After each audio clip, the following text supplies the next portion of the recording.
Do the Houston Texans have anything with Davis Mills? Bloom, that's an easy way to start the show. Davis Mills showed a little something. He looked better than Trevor Lawrence last year. So do the Texans have a little something with Davis Mills?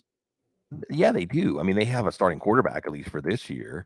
And I think, again, sees the thought experiment that I always use is, what if the Patriots drafted Davis Mills and the Texans drafted Mac Jones? What would we think of those two quarterbacks right now? Are they really that far apart in talent? Certainly, Davis Mills, I think, looked as comfortable as Mac Jones out there with a lot less structure around him to help him. So you brought up Trevor Lawrence, right? And for Trevor Lawrence, we're saying, well, hey, reboot this year. It was Urban Meyer. It was terrible. But we didn't think of the Texans as a great situation last year. We didn't think of this as a place that was going to be good for the growth of a young quarterback. So I think where the rubber meets the road, certainly he can support Brandon Cook's value, and perhaps he can support the value of a second receiver, Nico Collins. We'll watch that. We'll see maybe the offense take a step forward here. And this is something that it was a win. And see, so I think something else that's floated out there is, if Davis Mills had stayed in school, maybe he would have been a first-round pick this year, right? In this class, I mean, yeah, I'm sure that there's a sense of missed opportunity, but also I think the players want to get started on their pro careers as soon as they can. And that year of pro development that he had on the field is invaluable. So I'm rooting for Davis Mills, and I'm rooting for Lovie Smith. And this team was a plucky underdog, maybe a little overshadowed by the Lions in terms of overachievement and surprising us. But there were some surprises, and maybe they have some more surprises in store this year. Well, they definitely have some talent, Bloom. It's just not behind Davis Mills. So if you were to say, like, hey, set him up, it's him. That's it. Like, you're giving a young quarterback quite the opportunity to prove himself. Right. Behind that seats, we have Driscoll, Allen, and Hogan. I'm reminded of when Cliff Clavin was on Jeopardy, and his answer was, who were three people who've never been in my kitchen or my fantasy lineup? Yeah, and name three people who have been on Broncos rosters. Let's move on to the running back position, because it is very interesting for Houston. You have Marlon Mack there. You have Rex Burkhead there. Okay, that's fine. The player that I'm most focused on, because Mack will be good when he's healthy, and Burkhead will do Burkhead things. We know what he does. But it's Dameon Pierce. Dameon Pierce was so good at the Senior Bowl that even the people that showed up just to take selfies for their brand, because they were at the Senior Bowl. I love how the Senior Bowl has become like this tourist attraction now. Like, hey, I'm not here to actually do work or, scout players, people. I'm here to just take selfies and say that I got barbecue in Mobile, Alabama.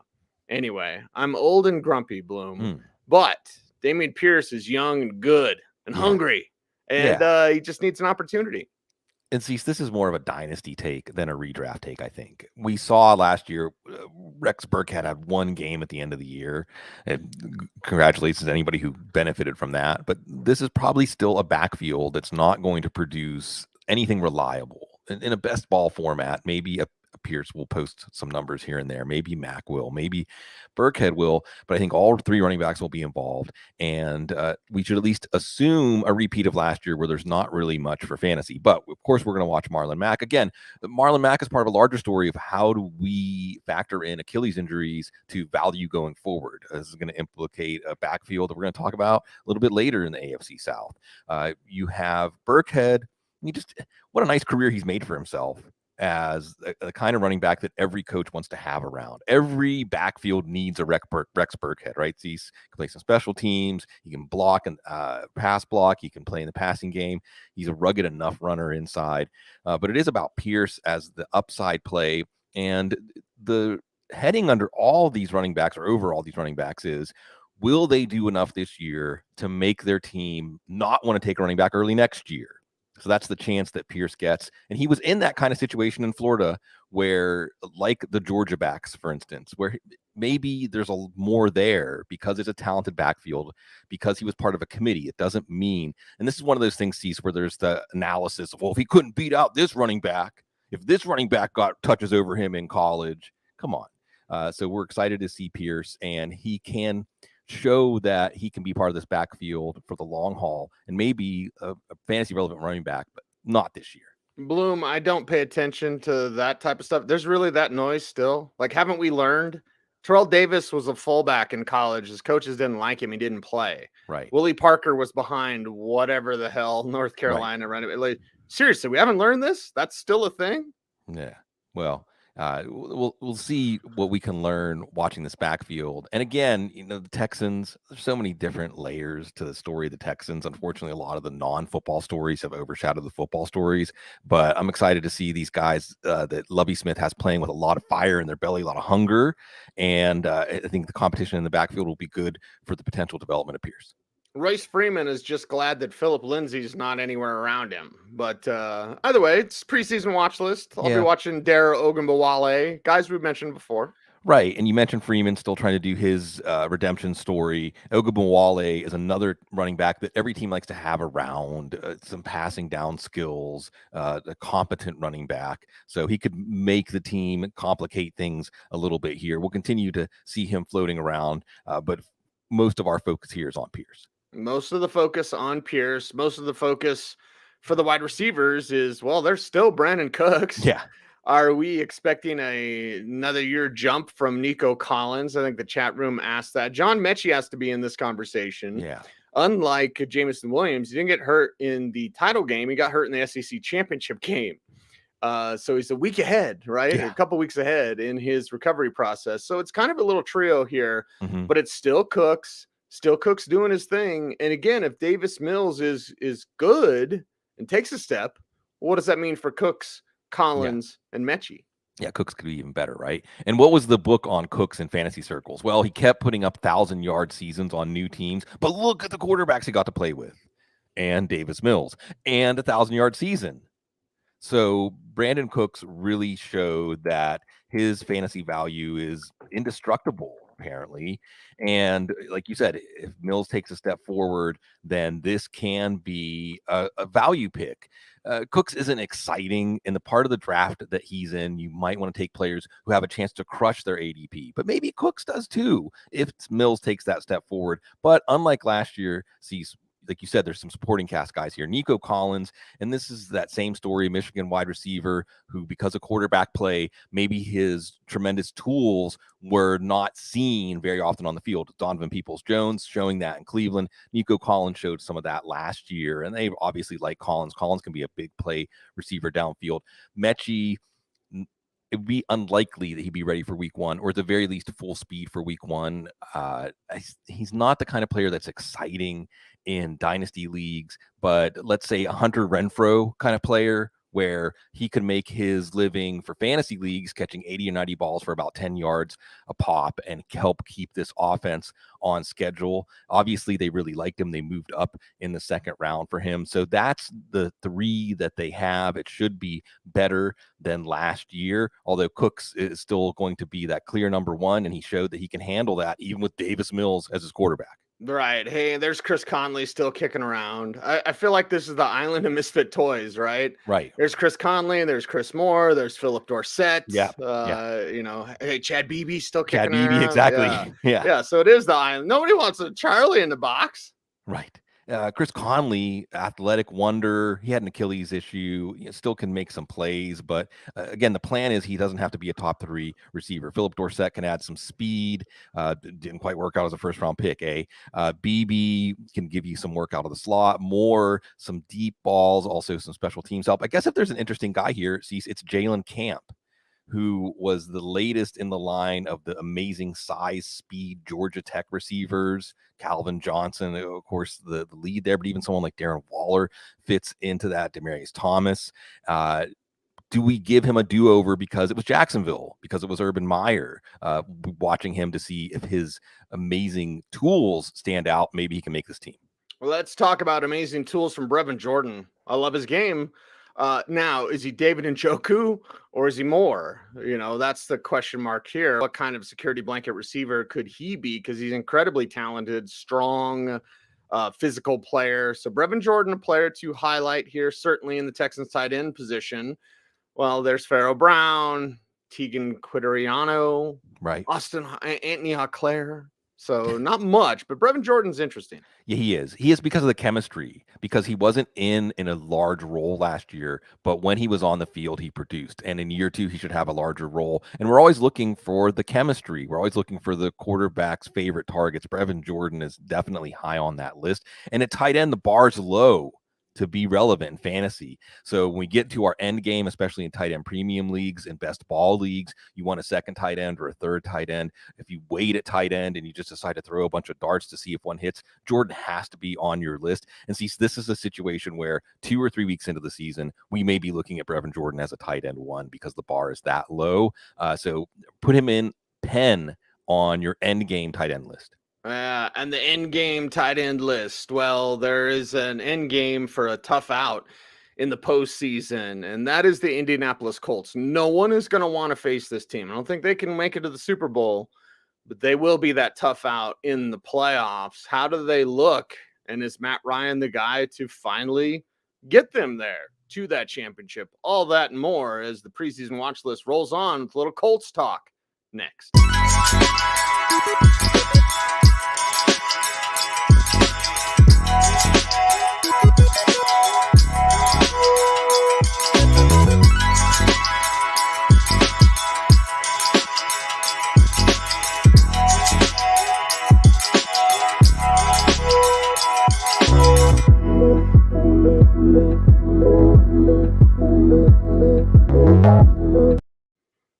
How will Matt Ryan fit in with the Indianapolis Colts? I know he's going to hand off a lot, Bloom, but they have a strong, solid team. And as I teased it last show, they are going to be a tough out for the playoffs. This is a fantasy show. We're going to talk about the fantasy prospects. But Matt Ryan with the Colts could be pretty good. Yeah, that's the thing we need to look at here. And I've mentioned this, I don't know how many times, Cease, on the show, 5, 6, 7 times. And we don't want to lump on Carson Wentz, but the beat writers for the Colts during OTAs, during minicamp said, wow, the ball's getting out on time. The plays are running as designed. The receivers turn around and the ball's there. And it was just a breath of fresh air for this offense. Everybody is excited to play with Matt Ryan. And maybe Matt Ryan's excited to play. How excited was Matt Ryan to play for that Falcons team last year? This is a thing for him that should be exciting, to have a chance to make the playoffs, to have a chance to add another chapter. Maybe 28-3 isn't going to be the only thing he's remembered for. So it's not so much his value, although in 2 quarterback superflex leagues, he is a value. Maybe he won't have numbers that he had during the Kyle Shanahan era in Atlanta, but he can breathe some life into this offense and really help the efficiency of everybody. So this is exciting for Colts fans. It's exciting for Ryan. It's exciting for the players in this offense. And it means that even though it's not as big of a change as teams that have brought in new coaches or have a whole new regime, it still could be a big change. And when we look back a month or 2 into the season of the offenses that look more different than they did last year, the Colts might be one, just because Matt Ryan is a competent passer and structure. Well, Bloom, I feel like the adults, you're sitting at the adults table. Yeah. With Matt Ryan. With Carson Wentz, there was always something, right? He was always doing something dumb. He's always holding on to the ball too long or trying to run and not running well. Like, now Matt Ryan's here. So the most efficient that you can be, you should be. And that's good news for the Colts offense overall. Yeah, with the offensive line they have, again, with Jonathan Taylor and what that creates. See, so we can go back to Mike McDaniel saying, hey, you earn too high. You earn single high. You force teams out of 2 high safeties with your running game. So they already have that card to play. Now they have the passing plays as called, executed well. This could be a very good offense. And hey, if not, they always have Nick Foles. Yeah, there you go. So Nick Foles, Sam Ehlinger, Jack Cohn. Not really going to watch any of these guys. Preseason watch list. Probably not going to watch Jonathan Taylor. Preseason watch list. Like, he doesn't need to do anything, really. No. Just show up and dominate your fantasy leagues. Right. And Ehlinger, he's a gamer. I still think we're going to get to see him start games at some point, Cease. In a few years down the line, he's going to be one of those guys like Taylor Heineke. Well, let's see. I mean, it couldn't be worse than that. You can't be much better than Jonathan Taylor. I fully endorse taking him number 1. I also would endorse taking McCaffrey number 1 or Kupp, really. I think there's an argument for any of the three of them.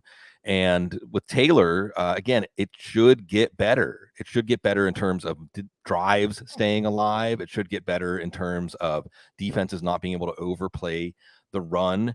And he's peaking right now. And what we saw, let's remember, if we go back, and I'm sure I had Clyde Edwards-Helaire ahead of Jonathan Taylor in rookie drafts. All right. I mean, just again, it was the Chiefs' offense. It was how excited Patrick Mahomes was to play with Edwards-Helaire, all the possibilities. If the Chiefs plugged any running back in, they were a stud running back one. But why, in hindsight, maybe should Taylor have been the pick? It is the alignment. And Matt Waldman was beating this drum from the beginning. Jonathan Taylor was the perfect running back for the kind of running game. This is why maybe I like Kenneth Walker a little more than others. It's the alignment between the style of play and the emphasis in the offense. So Jonathan Taylor, just get on and ride. Last year, he took us to titles. This year, he might do it again. Yeah, this year he might do it again. And a more efficient quarterback means defense will have to play him true, because I know there's a lot of hand-wringing in fantasy communities about Jonathan Taylor and his workload. I was like, it could be better. No. Why does when something good happens and people are like, it'll never happen again? Justin Jefferson, it's so good, but it'll never happen again. And then it's better. Like Jonathan Taylor can be better. Cecil, I think that it is, and this is a public service announcement for the times we live in. Okay. What has happened before is not the bounds of what can happen today and tomorrow. All right. So I think what happens is when a player shows true excellence with a capital E, well, because that is an outlier, the automatic desire to push him back into the middle, well, everything has to come back to the middle. Well, not everything. And again, I've said this before, and I like seeing a few people mention it and attach my name to it. I have my self-aggrandizing ways in my head, but outliers win championships. Okay. And once you see an outlier, when you fade the outlier and say, well, it must return to the mean, you might be missing Haley's comment. You might be missing the player. And not just do you miss fantasy titles, but you miss enjoying the ride, right? How sad is it, Cecil, when a player is great, it disappoints people because they were expecting him to not be great, because not every player can be great. Yeah, it's just ridiculous. Ridiculous and ridiculous value for Nyheim Hines. Yes. Look at that. Professional Bloom. But Nyheim Hines is there. What's he going to catch? 75 passes this year? Matt Ryan loves the check down. There's Nyheim Hines. He's a hell of a check down, Bloom, and a hell of a pick for a value pick in your fantasy leagues. Yeah. All the fish heads out there. I'll be at the show in Pine Knob, and I heard they played a pretty good tweezer fest last night with a sissy strut tweeze. Fish fans will know what I say when I say ridiculous, and fantasy football players will know what I say when I say, if a coach says take a player in fantasy leagues, take that player in fantasy leagues. If the coach is that direct with us, and I think that we saw with Carson Wentz, he just wasn't the right quarterback to take advantage of the checkdowns. He wasn't the right quarterback to play within structure and take what the defense gives him. Maybe this is a J.D. McKissick take, right? But Nyheim Hines, I don't know how much more confirmation we need, whether it's beat writers saying, wow, he looks good, whether it's Matt Ryan saying, I love working with him, I love what this guy can do, or whether it's the coach saying, take him in fantasy leagues. And you see the rhetoric about him, saying they're not going to make the same mistake again. In other words, that he wasn't more involved last year was a mistake. Yes, without Jonathan Taylor there, with Jonathan Taylor there, there's not a lot of backfield value. And yes, Hines might be a better best ball pick than a redraft pick, where you may have some games when the Colts roll where he's not that involved if they get out to a 2-touchdown lead. But let's remember, this team has to rely on in the passing game Michael Pittman, and we'll get to that. And hey, I'm all for Michael Pittman in the third round. And, well, can Paris Campbell stay healthy? Is Alec Pierce ready? Can Mo Alley Cox stay healthy? They don't really have any other stalwart incumbent returning players. I think you could see Nyheim Hines out of the slot. I think you can see Nyheim Hines by design be a big part of the game plan week in, week out. He's really good. And I wouldn't be shocked to see, I'm not going to say Austin Eckler, because obviously that's the highest of heights. But there was a time in Austin Eckler's career, that he was seen as a Nyheim Hines kind of player, right? And I think Nyheim Hines has a lot of room to grow. So absolutely, there's a few players you can go into your draft saying, I have to come away with this player because of the price. For me, Hines is one of those players, but he's been one of those players for a few years. Yeah, he's been one of those just waiting his turn. Other guys get featured and then do nothing. But Philip Lindsay is the best running back in the NFL. Just ask him. He'll tell you that. And I say that half kidding because you should feel that way, right? You're playing in the NFL. I'm the greatest ever. Okay, you're not, but Philip Lindsay can't catch. But, he's there as a reserve and he can't play special teams. So hopefully it makes the team bloom. Yeah. But you do have an interesting stable and collection of backs behind Jonathan Taylor, behind Nyheim Hines, including Tyson Williams. Yes. Devontae Price, very interesting there as well. Hell, I'll throw out some love for Deion Jackson and CJ Verdell as well. It's preseason watch list. I'm going to be watching all these guys. And what we want to answer here is if something happens to Jonathan Taylor, which perish the thought, who's going to be the pickup? And of course, Lindsay's the easiest answer, right? And see, we could rewind a year and Lindsay was considered a good running back, right? A good NFL running back, at the very least, a committee running back. Yeah. If not a running back who should have an opportunity to do more than be part of a committee. Then Denver, and it's always a Denver show, decided we don't really want him. He's not part of our plans. And we were surprised, dismayed even when he chose the Texans. We were excited before he chose the Texans. Where is he going to go? What could he do? There's all these backfields with opportunity. He goes to the Texans. And while we lavish some praise on Davis Mills and what the Texans did in 2021, it was not a good year for Philip Lindsay. Did he just turn into a bad running back? I don't think so. So it's very easy to picture him reminding us that he is a good NFL running back. I think he should separate himself from these guys. But like you said, Tyson Williams, who looked pretty good when he was on the field last year, he has a chance to show that the Ravens moved on from him too quickly. Deion Jackson, before Lindsay and Williams were signed, was in line to be the number 3 back by default. But we want to know this, Cecil, because every running back is an injury risk. Every player is an injury risk. And if Philip Lindsay is running behind this line in this running game, that could be pretty good, pretty good. So this is absolutely a battle to watch in the preseason. Yeah, and Philip Lindsay can't catch. Fine, you have Nyheim Hines. Right. A Lindsay and Hines backfield can win you a lot of games. Yeah. If you're the Colts. Now, if you're the Colts, you lean on Michael Pittman, and I feel like he deserves his own little mini segment, Bloom, just because he's so damn good. And as you mentioned, there's not really much proven behind him. So it's the Michael Pittman show, everybody.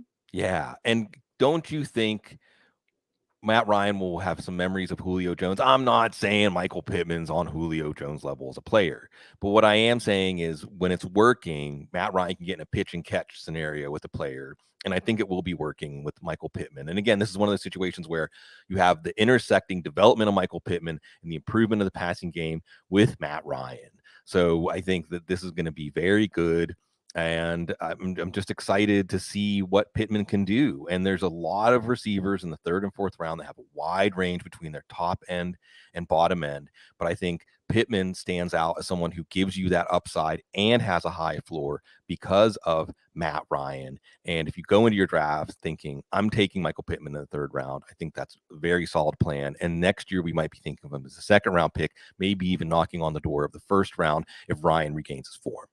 Well, Chris in the chat room asked that is Julio going to land in Indianapolis? I'm romantic when I think about Julio and Matt Ryan together again. Sure. Except Julio can't play anymore. Exactly. So let's talk about it. Yeah, and with Julio, he should land somewhere. Maybe not until mid-season or after week 1, but he should land somewhere. But this is one of those Julio's value. We need to see it to believe it. And Julio holding down the value of others, we need to see it to believe it. But I'd love to see him add on something else so that the last vision of him isn't whatever passed for Julio Jones on the Titans last year. Right. Let's talk about the rest of the Colts receivers because we kind of can lump them together. Yeah. We'll see how it shakes out. There's been a ton of Paris Campbell news. Yeah. Like tons. And okay, first off, you get a couple stories. You're like, what? Paris Campbell. And then you're like, okay, this is fluff. And then you keep hearing it. Yes. And you keep hearing it. And they double and triple down. Like, so Paris Campbell has been one of the most hyped players this entire offseason. It's almost like reverse Treylon Burks. Yeah. Which we'll get to with the Titans. So, like, there's something there. There's also something there with Pierce.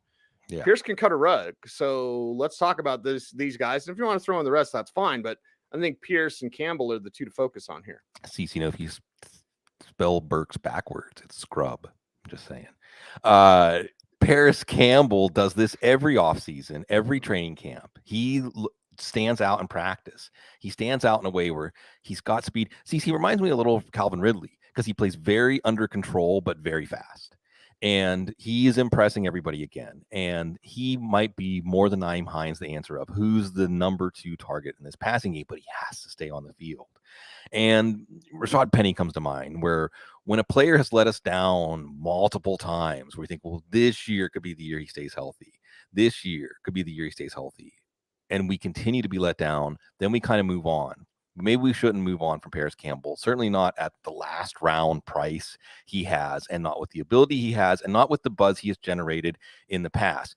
Pierce is another big receiver, part of the legion of Cincinnati Bearcats coming in this year's draft, and maybe he'll be ready to start, but I don't think he's going to be ready to start for fantasy teams. And then there's some interesting guys here because they have a type. Clearly, the Colts have a type, right? Ashton Doolin, Desmond Patman, Mike Strawn. They like big receivers, big athletic receivers. Doolin had some moments last year where I felt like he was really turning the corner. And it makes sense.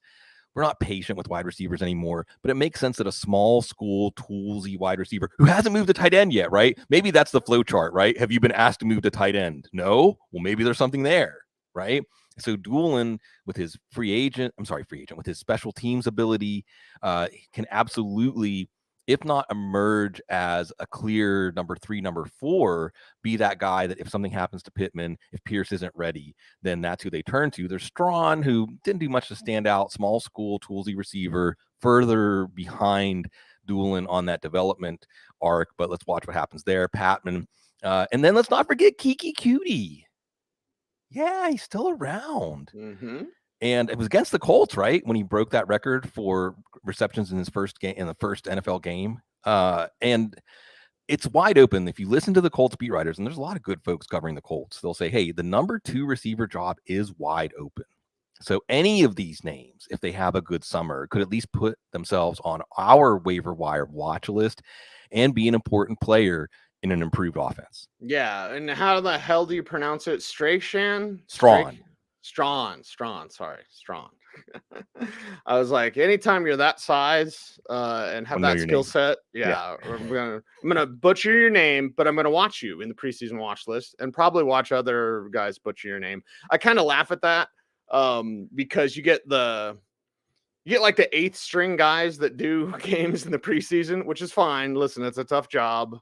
Whatever, but like it's kind of funny when the 8th string guy is like, huh? And not knowing. Usually by the 4th quarter in preseason games, people start talking about the weather or gas prices or something like that. They don't talk about the football, so that's annoying. Anyway, who's the starting tight end for the Indianapolis Colts? Mo Alley-Cox is there. Kylan Granson's got a little bit of love, a little bit. Just there's been a small amount of news in the cycle about him. Jelani Woods is a player that has skill. Rookie tight end class that we're watching. I was more of a Chiggy guy. We're going to get to Okonkwo, who's basically Delaney Walker, people. We'll get to him in a little bit. Super excited about him. Super excited about his landing spot. But Jelani Woods is there as well. So we got a tight end battle to watch. Yeah, we do. It's probably Mo Alley-Cox. And with the retirement of Jack Doyle, your vocal cords are happy about that, right, Cease? Mo Alley-Cox, massive, athletic, basketball convert. So it makes sense that there's some latent upside that's still being tapped. You have Matt Ryan, so more efficient passing. I'm not saying draft Mo Alley-Cox, except maybe in tight end premium leagues, but absolutely he should be on your waiver wire watch list. You also have Kylan Granson, who's more of a straight receiver, receiving tight end that the team loves, or at least Frank Reich loves. Didn't do much last year. Maybe year 2 things slowed down for him. Maybe he's a surprise answer to who picks up the slack in this improved passing game. And then you have Jelani Woods, who is kind of I don't want to say a Mo Alley-Cox clone, but huge, athletic, untapped potential. Maybe not in year 1, but we could be talking about Woods. He has to be on a roster in dynasty leagues and maybe next year. And even a guy, Andrew Ogletree, that they drafted, another athletic receiving tight end. So again, the Colts have a type. Chris Ballard, there's clarity there, and you have to admire it. And when you have clarity and you actually have a competent quarterback, you have a team that could not just win this division, but as you said, Cease, be a tough out against more ballyhooed teams in the playoffs.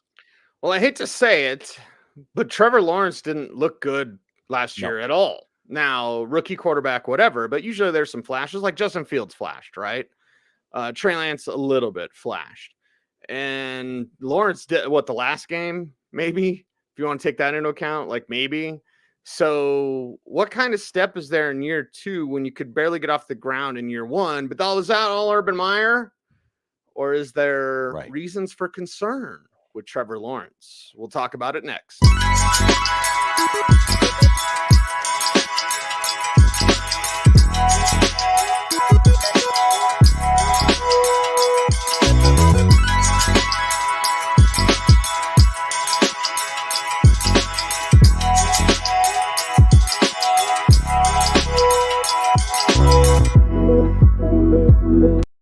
There is no doubt that Trevor Lawrence has that skill to be that dude, Bloom, but we didn't see it.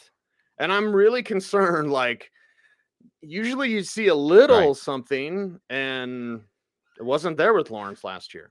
No. And Cease, we can look at the situation and look, again, this is my tagline on this, Cease, and you can decide whether you co-sign on it, okay?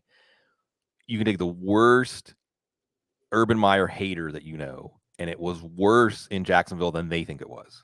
Fair? Very fair. Yeah.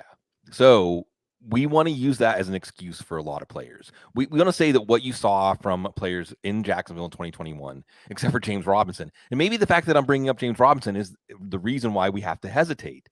Because, hey, Andrew Luck was dropped into a terrible situation, not so much management-wise, but what he was asked to do. Well, later on down the line, I think was part of why he retired early. But even if Trevor Lawrence was in one of the worst managed franchises in the history of the NFL, which has had some really terribly managed franchises, still, he was supposed to be a generational quarterback prospect. He was supposed to be the best quarterback prospect since Luck, right? And you would think, especially because of how long he was at Clemson, leader of these amazing teams, that he would be able to say, blank that noise. Sorry, Joe. Let's just play football. Right? He's a leader. Now, maybe he was too young to take that kind of leadership role.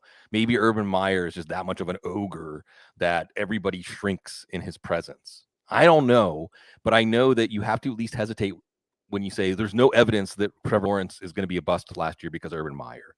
Now, I think where that really comes in for fantasy is I'm not going to reach for him as my number 2 quarterback in a 2-quarterback Superflex league. We didn't see a ton of rushing upside, even though he is very athletic. Now, we have enter stage left Doug Peterson. Peterson, just about the best hire they could have made, right? If you're trying to evict the stink of Urban Meyer, he's a touchy-feely guy, right? He's gonna be a coach that coaches out. Remember the Eagles team that won the Super Bowl? A love team, not a fear team, right? So maybe that could turn these things around and get the best Trevor Lawrence. And obviously that implicates the value of everybody else in this offense. And if we're going to look beyond Trevor Lawrence, let's say we pray that Trevor Lawrence stays healthy. Yes. Yeah. Don't avert your eyes. Don't look at it because there's not a lot there. And it's got to be all about Trevor Lawrence. I mean, CJ Beathard, Jake Luton, EJ Perry, no thanks. Any of these guys. Was Bailey Zappi the new EJ Perry? Right. Anyway, let's talk about Travis Etienne because this is exciting because we didn't get to see him last year. And we know he's got that speed. We know James Robinson's banged up. The two are tied together, Bloom, so we have to talk about them both. And with Robinson perhaps not being 100% or having to miss a little bit of time or whatever, then it's an Etienne show. And maybe that's what Trevor Lawrence needed, is he needed his whoopee. He needed his guy, and that's his running back from college, Travis Etienne. Right. It's so tough to figure out this offense because if it is better, if Doug Peterson, Trevor Lawrence, Press Taylor, if they get this thing going in year 1, again, we might be asking for too much too early. Still, it's a really wide target tree, right? We'll get to the wide receivers. They've invested at tight end. They have Travis Etienne. And I get it. Travis Etienne has been a riser during the offseason, partially because, well, James Robinson's coming back from an Achilles, which the calculus on that continues to change. And anytime it's James Robinson, just bet on him to overcome, right? But with ETN, you have a player that can be involved heavily out of the backfield as a receiver. You have a player, like you said, Cecil, who has chemistry with a quarterback. You have a player who probably will open the season as the clear lead back. That might seem too rich if you consider that the team loves James Robinson. Doug Peterson is not going to be like Urban Meyer. Doug Peterson is not a James Robinson doubter. I think as soon as James Robinson is healthy enough, and that is a big question, he is the lead back for this team. Not the lead back in a 70%, 75% of the touches kind of way. Maybe it is close to a committee when we see how the touches are distributed, but Travis Etienne would have to be an all-world player to make them reconsider the role they have in mind for James Robinson. So Travis Etienne with a healthy James Robinson is worth nowhere near a third-round pick, unless this is an amazing offense, which maybe it will be in time. I don't think we should expect that in year one. So I'm not taking Etienne at his rising ADP, but through a few weeks of the season, if Robinson's not playing, it might look brilliant. He might be a top 5 fantasy running back if this offense is invigorated, if these players are invigorated. Now, James Robinson, if he's going anywhere, say 8th, 9th, 10th, 11th round, there's a lot of players I like better. Not as proven as James Robinson, but you have to wait indefinitely for Robinson. And then if ETN shows out early in the season, well, that caps Robinson's upside. So there's complications here. We're going to watch ETN in training camp as he comes back from that Liz Frank, but it sounds like he was ahead of schedule. Everything's good there. We're going to be watching for news on Robinson. In the meantime, Cease, there's a rookie running back they have that if they need to turn to, we know this regime likes him. They spent a 5th-round pick on him.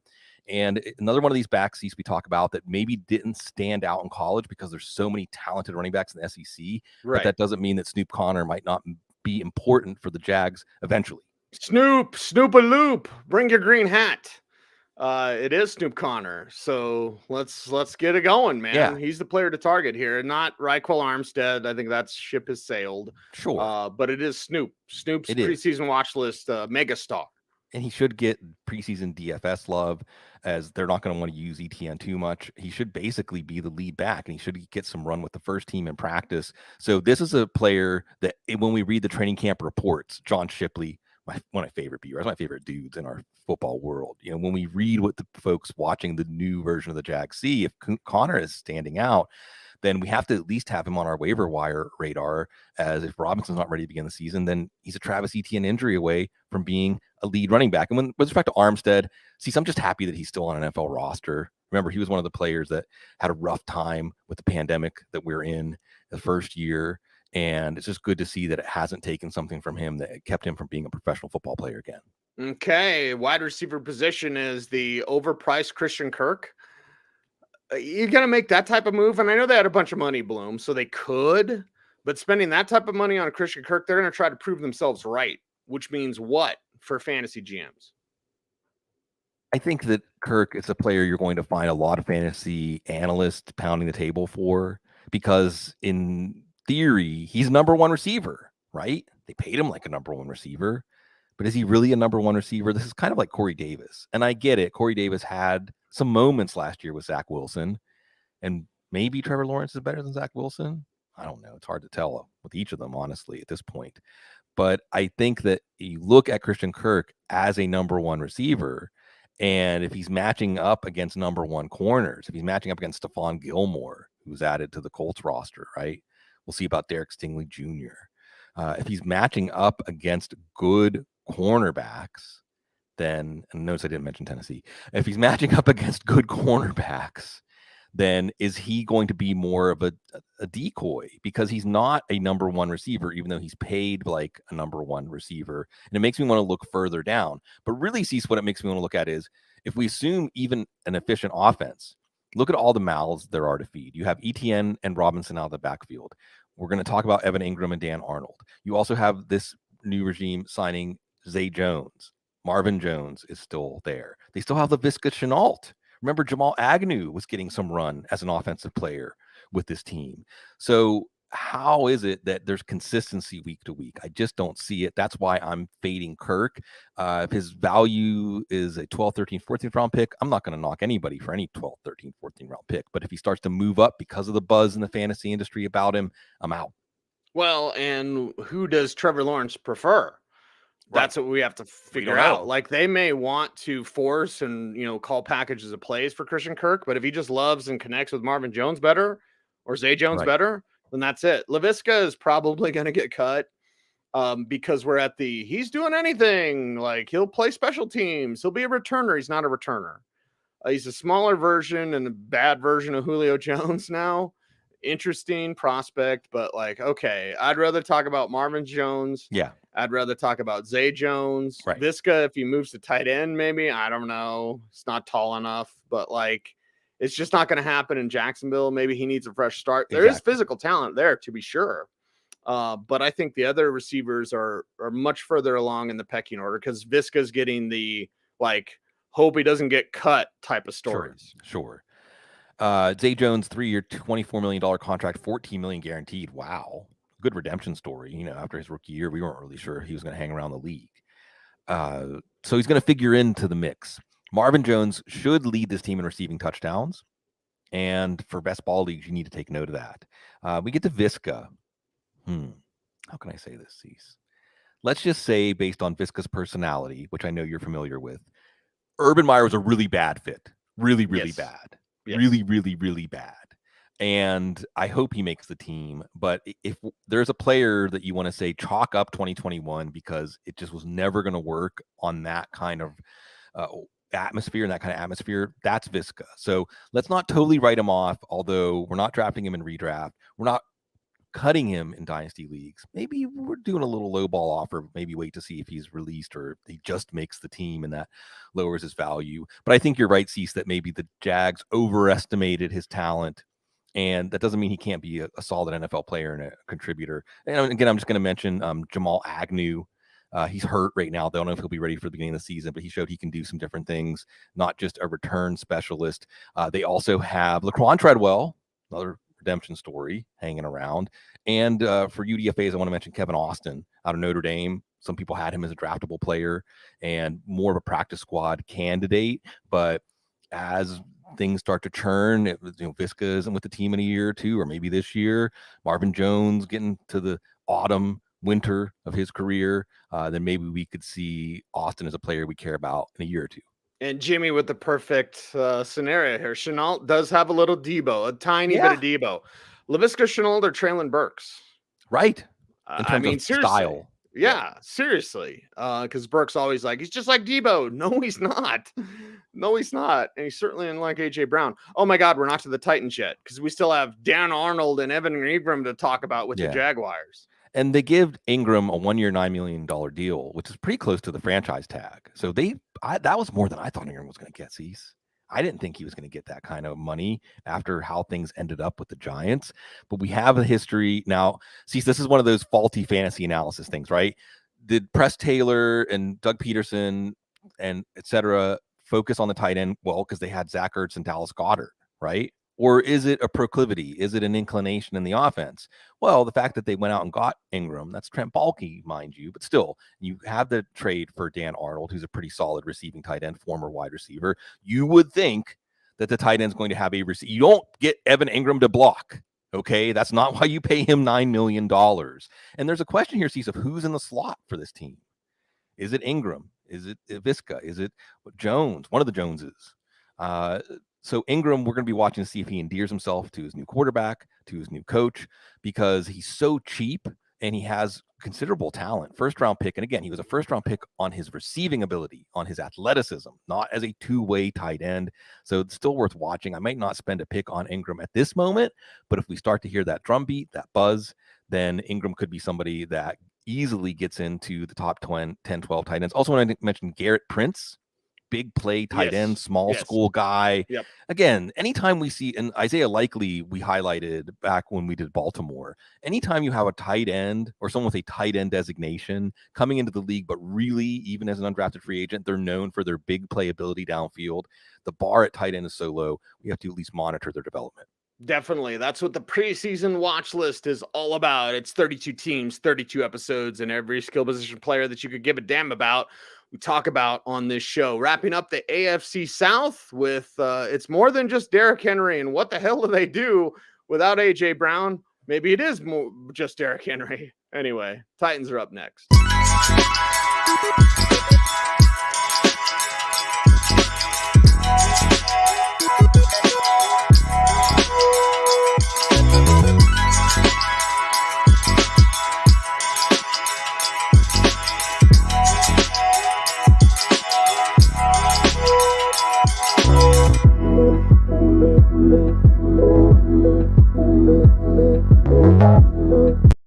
So here we go with Ryan Tannehill in one final go, Bloom. I mean, if you're not doing it now, what are you doing, Tennessee, besides wasting time? And is Mike Vrabel's message getting old? Yeah. Yeah, it's kind of sad, right? Because I think that this Tennessee team that we've seen, the Tannehill Titans, it was a good story. And they had clarity and they had a window. They did have a window. They had a window. There was a couple of years there where if a few plays break their way, I mean, look, they played the Bengals straight up. They should have beaten the Bengals. They should have beat the Bengals. So they were a Super Bowl caliber team last year. But now you trade away A.J. Brown? I don't know. And see, it's not just trading away A.J. Brown, okay? It's what that sends out to the team as a message, right? You can say no distractions, doesn't bother, hey, it's all business. But there's not one player on that team that would have signed off on that trade, okay? And the other side is, he's like you said, during that game where one would argue that the reason they lost was Tannehill, okay? Didn't you feel the Titans fan base kind of move on from Tannehill in that game, right? We were talking more about the Titans as a team that, hey, they could take a quarterback in the late first round. Tannehill's days are numbered as a starting quarterback, and he's a great redemption story. It was a tremendous trade by John Robinson, one of the Belichick disciples that has worked out as a front office guy. But what is there going to be this year? I'm not optimistic. I'm not optimistic because if you don't have to honor the downfield pass, then how does this offense go? And really, everything revolves around Derrick Henry. So I know people have looked at Ryan Tannehill's passing numbers and said, hey, he's a value. Well, is he a value in an offense that can't move the ball? That's what I'm wondering. I'm wondering whether they're going to consistently be able to move the ball, because no matter how good you are in the NFL, if you're predictable, you can be stopped pretty easily. And I don't know how this offense is unpredictable with Tannehill. I still think we'll see him start. I mean, this is one of those situations where he'll be a bridge quarterback. He'll kind of go back to where he was before, when he first came to the Titans, as well. Hey, you never know. He could be better than what you have, and he's better than what they had. But I think that this team is making a plan for the future. And I, for one, will be rooting for Malik Willis to prove all the doubters wrong. Well, and that's the thing, Bloom. Like, we have this conversation about Ryan Tannehill. What a great value for a guy that's going to get benched.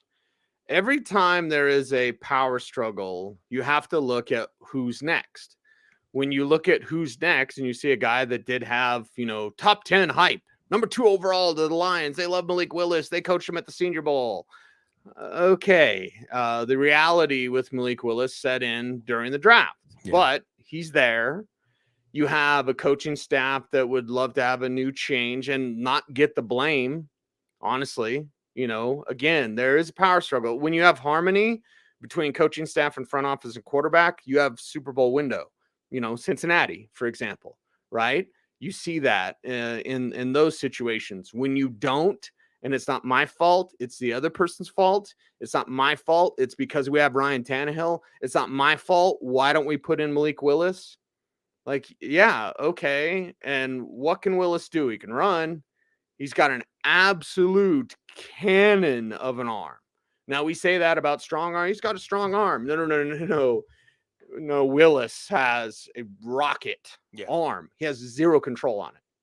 None. Right. Can't place it. Doesn't know where to put it. Doesn't lead his receivers. He just fires, and he doesn't throw with touch. So you have a super athletic quarterback that doesn't throw with touch, that can throw it 80 yards, no problem. What is that? Well, we'll see. One thing I want to say about Willis and Matt Corral, while we're on it, the subject cease, they got invited to the draft. And the NFL isn't just blankly pulling names out of the air when they invite people to the draft. And there was some expectation Willis was going to go in the first round. Things converge so that these quarterbacks fall to the third round. And I think there's something going on, Cecil, also, where the NFL is just getting a little bit tight about, hey, if I'm going to tie my career to a quarterback, I want to know he can do the things we're going to ask him to do. And with a quarterback like Corral, with a quarterback like Willis, where either level of play or the amount of structure that can't be reproduced in the NFL was around them, and you don't know whether that created the success. You don't know, is smoke going to come out of Willis's ears when he has to read an NFL defense, right? You just don't know. But tools-wise, and this is the other side after watching Patrick Mahomes and Josh Allen duel, is tools-wise, teams should be more willing to take chances on tools, right? At the quarterback position, at least exemplary tools like what Willis has. So I'm excited to see him play. I think the story about him having to hang around Las Vegas with his family, going bowling, got to get that bowling partner, Cease. It's sad, but at the same time, those can be the stories that are the origin of finding the power to pull the sword from the stone, right? Malik Willis' first-round pick might have failed. Malik Willis' third-round pick has the motivation now to overcome, and I'm excited to see it. I'm rooting for him. I won't lie. When the Steelers were on the clock at number 20, that was the name I wanted to hear. I wanted to hear the name with the ceiling. I want to hear the name. You saw those plays where Willis could, outside of structure, make a play where a defense just can't stop him. There's nothing you can do to stop that. Now, what can he do when he has to face an NFL defense in typical terms of engagement? That is an open question. I think what we have to watch here, Cease, is Logan Woodside or Malik Willis the backup coming out of training camp. Right. If Willis does enough to be the backup, then that shows he's instilling trust, and we should think he's on one of those positive tracks, career arcs. And it is going to be a story. The quarterbacks from this year's class, even though it wasn't a very stellar class and the draft felt like a big letdown, it's still going to be one of the biggest stories that we watch for years. We can't say this about every team, but with the Titans, two spring to mind. Right. And it's Jim Wyatt, who works for the team now. Yeah. Love Jim Wyatt. Anytime I got to hang around Jim, I remember sitting, chomping it up with him and the dearly departed John Clayton, RIP, right? Because we were at the combine. It's when I had my Tebow time sticker on my laptop, and Clayton was just giving me so much crap about it. And then Jim and I were chopping it up. So, and you have Teron Davenport, TD. I mean, that's one of my dudes, man. Like every time I see him, and to come up the way that TD did, and Emery Hunt, man, like you love that type of analysis, that type of insight, because there's a lot of beat reporters that don't know football at all. It's just a job. It's just a gig. They love baseball, but they don't know football. You're a guy like Teron Davenport, you know football. So you're blessed when you get this Titans coverage. We're going to be dialed in on what guys like TD, guys like Jim Wyatt are reporting in terms of Malik Willis. Derrick Henry can only be stopped by Derrick Henry. And 9 guys in the box. Which they might see this year. Right. That's the thing. You might look at Derrick Henry falling to the back half of first rounds and say, this is easy. Why are you making it so easy for me? And we'll see, because what we saw last year was a very stoppable, after he came back, a very stoppable Derrick Henry. Okay, he was coming back from the foot injury, maybe a little early to try to help his team. But how does Derrick Henry do when everybody knows that he's coming? And there's no conundrum, there's no dilemma for the defense to decide where they're going to devote their resources. Now there's some players in the passing game, including Ryan Tannehill, who may change that equation. But Derrick Henry, on one hand, was on track to be he was on track to outscore Jonathan Taylor. He was on track to be the number one most valuable fantasy player, maybe as valuable as Cooper Kupp last year. And then he has the foot issue. But what does the offense look like when he returns to it? So I think you have a situation where he becomes really frustrating, and we see lots of 24 for 62 kind of stat lines, and you hope for the touchdown. You also have a scenario where maybe the foot issue was, hey, you can only ride a guy even as big and strong as Derrick Henry that hard for so long before the body taps out and says no more. Is he in a decline phase? I mean, I think that's maybe getting a little ahead of ourselves, but you always have to keep that in the back of your mind. Or see, you put a chip on him when you take him at number 8 or wherever you get him, saying he's just that good. He's just that good that eventually he's going to find a way through. And hey, you want to put 8, 9 in the box? Great, because once he clears that second level, then they're all up in the box. More chances for long touchdown runs. So I'm not going to talk you out of Derrick Henry as your first round pick. I feel reluctant to take him. I mean, you got to root for Henry, a gentle giant. You got to root for the way that he's composed himself. But at the same time, I think this is a Titans team that looks as a whole more likely to underachieve than overachieve. And most of that is Henry. So I'm lukewarm at best on him. I am lukewarm at best for Hassan Haskins, Dontrell Hilliard, Virginia State's Trenton Cannon. I think I always write that when I write about Trenton Cannon, very rarely in the newswire. Jordan Wilkins can play, his chances might be done. Honestly, I think if anything were to happen to Henry and the Titans felt like they got one last ride, they would make a trade for Melvin Gordon. Anyway, have I put that out there enough, Bloom?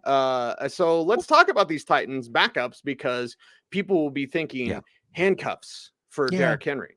Yeah, and last year there was some intrigue there, right? Hassan Haskins, fourth round pick, is first in line, but I don't think talent-wise, I didn't have him in the same talent tier as Zamir White and Isaiah Spiller, etc. I had him a notch below. Titans did. Maybe that's all that matters. But there's no guarantee he's going to be the backup. You have Dontrell Hilliard, who really showed out for this team. And even if Hilliard's not the actual backup, if he makes the team, we saw him flourish, honestly, in a committee role as more of a space back, someone who could do some stuff in the passing game, but also a fine runner inside. You have Trenton Cannon. I mentioned him because he's likely to make the team as a special teams player. So that takes a spot from somebody like a Jordan Wilkins, who has shown out when he's gotten a chance for the Colts, but also can't stay healthy. And then we got to mention Julius Chestnut. And see, so I got to mention him because you mentioned those beat writers for the Titans, and I can't remember who it was that said, hey, I'm watching the running back rotation, and every time Julius Chestnut comes up, I can't keep my eyes off him. I mean, he's jumping out to me. So does that continue? Maybe Chestnut is the backup, or maybe Chestnut is the player that in dynasty leagues eventually ends up being the number 2 back. It's wide open, and every running back can get hurt. Henry reminded us of that last year, so we want to know who wins that number 2 job. We want to know what's going on with Treylon Burks. The worst offseason of pretty much any player, definitely any rookie. You get taken in the first round. You're basically pegged, whether it's fair or not, as the replacement to A.J. Brown. You're not. You were unfairly compared to Deebo Samuel for what you did at Arkansas. You're not Deebo. So Burks already struggling with drops in rookie minicamp, struggling with conditioning in OTAs, and then struggling with asthma. And the health thing, we're not going to get on him about that, Bloom, but okay, you're having the drops out there. There's been hardly any good reports about Treylon Burks. Yes, Robert Woods is there. Yes, Nick Westbrook-Ikhine is there, which makes me nervous, Bloom. I don't like hyphenated names when I type it in the news, like Kansas City. Oh my God, I don't want to type about the Kansas City receiving group. It's just nothing but hyphens. And Edwards-Helaire. Not that he does anything, but let's get back on track and talk about these group of wide receivers, because Woods will do Woods things, right? Okay, fine. Nick Westbrook-Ikhine might do more because Treylon Burks just can't live up to the hype. And I don't even know if the hype even exists anymore. I feel sorry for the kid. Like, I like him, but this is too much put on him. Yeah, like too much all these expectations right now. Yeah, because he's not polished, right? He's got a lot of physical gifts to leverage on an NFL field, but it's not that easy at the wide receiver positions. Just go out there and be bigger and faster and stronger, and you win. You need skills. And whatever your forecast is for Burks, and look, you can say Jamar Chase. Jamar Chase, we knew, was a stellar talent. And if you faded all of the noise saying drops and all those things and you profited last year, congratulations. But Burks is not Chase. Burks needs more refinement. Burks needs skills to unlock his tools. So when you hear drops, you hear conditioning issues, that's not the first chapter of a great story, at least not for this year. And that's another reason to fade the Titans offense in general. And reason to maybe think they're underrated is Robert Woods, who's a great blocker downfield. So again, maybe he's the reason Derrick Henry still hits, is because he can make those blocks downfield to spring a second level run to a third level run, a touchdown run, a long touchdown. And he is the number 1 receiver. Sounds like he's ahead of schedule. We're going to watch in training camp. Sounds like he's ahead of schedule when his return from an ACL tear, which was mid-season. It wasn't a late season ACL tear. So maybe Woods, look, if Woods and Burks are in the same part of your draft, 7th, 8th, 9th round, I know Burks has that rookie unknown upside. I know Burks has the measurables, but Woods is the guy I'm going to go for. Probably I'm not going to go for anybody. Okay. But in a situation where Burks isn't ready, Nick Westbrook-Ikhine, I mean, this is a guy who's fills some cracks like a Zach Pascal. He shouldn't really be, and I'm not putting down Pascal when I say that, but he shouldn't be a core part of your passing game. All right. We look beyond that. You've got Kyle Phillips. Well, this is interesting because Kyle Phillips could be that guy that gets the 5, 6, 7 yard receptions every time, right? Gets open out of the slot on third down. Redraft appeal, probably not, but could be a reason this offense is a little better than we think in the passing game. You also have Des Fitzpatrick. There's been a 4th-round pick on him last year, but he wasn't even securely on the roster, really more of a downfield receiver, maybe make some plays in the air. You got Racey McMath, another LSU guy that has all kinds of oozing physical ability. What do you do with him on the field? Trying to figure it out. Even Josh Malone. Remember Josh Malone, Cease? Of course, yeah. Bengals took him like 4th round-ish, making some noise in the spring for this team. So, back in the state of Tennessee, maybe there's something there, just if he makes the team. But that's the thing. If you make the team at wide receiver at Tennessee, you might get playing time right away. So it is important to know everybody who makes the team in this offense. Yeah, even though Chicago looks at him and is like, I wish we had those guys. Anyway, let's get to the tight ends. The tight ends are super interesting to me. There's Austin Hooper. He'll do his thing. I really just want to talk about Chiggy. Yeah. Chigoziem Okonkwo. When he came out and saw him on the All-Star road trip, forgive me, I can't remember if it was Shrine Bowl or Senior Bowl. It's probably the Senior drink. Bowl. Yeah, just drink for Chiggy, man. This dude can play. He is Delaney Walker. And just like we saw a young Delaney Walker behind Vernon Davis, right? Yeah. Wasn't he behind Vernon Davis? So like we saw a young Delaney Walker. We're like, that dude, he's on. It was preseason. Preseason watch list. The kickoff return for a touchdown. Yes, that dude's like a 240-pound tight end, and he just broke a kickoff for a touchdown. Wait, who was that? Yes, and that was Delaney Walker. Okonkwo was that. And then when the Titans got Delaney Walker, I was like, oh, universe. Yeah, exactly. Magnifique, chef's kiss. So yes, Austin Hooper's the guy for now. Okonkwo's the guy I want later. Yeah, and Hooper, just like when he was back in Atlanta, maybe gets targets by default if nothing is working in the past. So, see, we have all these scenarios. This really is the headline of the Titans preseason watchlist episode, is we keep talking about, well, if nothing works, if the engine doesn't turn over, maybe this can be a player that gets out and pushes the car, right? But we're not going very far if we're pushing the car. The engine's not starting. Then the offense isn't going to go. But Hooper could be another guy. 60, 70 catches is possible just because he could be one of the reliable receivers by default. You got Jeff Swaim, more of a blocking tight end, and then Okonkwo. And again, the drumbeat started in the spring. Every report, this guy stood out. It's kind of like Isaiah Likely in Baltimore, to mention again, where feel free to ignore OTAs and minicamp news at your own risk, because for rookies especially, this first chapter can be that indicator. And if it continues, if the momentum continues through training camp, then that's actionable. And Okonkwo wasn't on our radar in dynasty leagues going into OTAs and minicamp. He should be, and especially if he carries over that momentum, he could be a player who maybe he's the guy, maybe he's the guy who figures into this offense earlier than they expect. And I think that we can end the Titans and the AFC South on an optimistic note with Chiggy. That is a wrap for the AFC South preseason watch list. 2 divisions left. It's never eat sour wheat, Northeast, Southwest. Do the West, and we'll double up tomorrow because Friday I'm hanging out with Jason Aldean, Bloom. So yeah, that's great. There you go. Yeah, I should probably listen to some of his music before I go do a video with him. But anyway, get your country lyrics. Get some pitch of some country songs. Oh yeah, I told you that one. Yeah. She took the high road and I took the road. Yeah, it's a perfect country song. Anyway, perfect combination of fantasy goodness here on the Audible. He's Sigmund Bloom. You follow him on Twitter at Sigmund Bloom. The show is at the Audible. I'm at Cecil Lammey. And if you want to support the show, a couple of ways. First, the YouTube things. Like, comment, share, subscribe. Hit the notification bell so that you never miss a vid. And make sure to comment. Even if you comment in the chat room, just throw us a comment down below. Is it K1? Oh, I shouldn't mess this up. One of our guys is like, I'm just here for the algorithm. So thank you. Thank you. I think it is K1. But anyway, get there for that algorithm. Help us grow the channel. That's one way to support the show. Another way, if you can, listen, trust me. Trust me. I work in radio, everybody. I know times are tough. If you can, we'd certainly appreciate you guys subscribing to footballguys.com.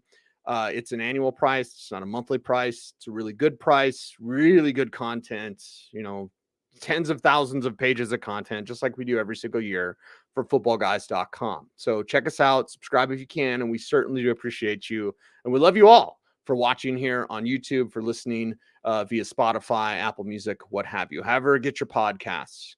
Anyway, he's Sigmund. I'm Cecil. We're the Audible. Everyone out there, stay tuned. And as always, stay frosty.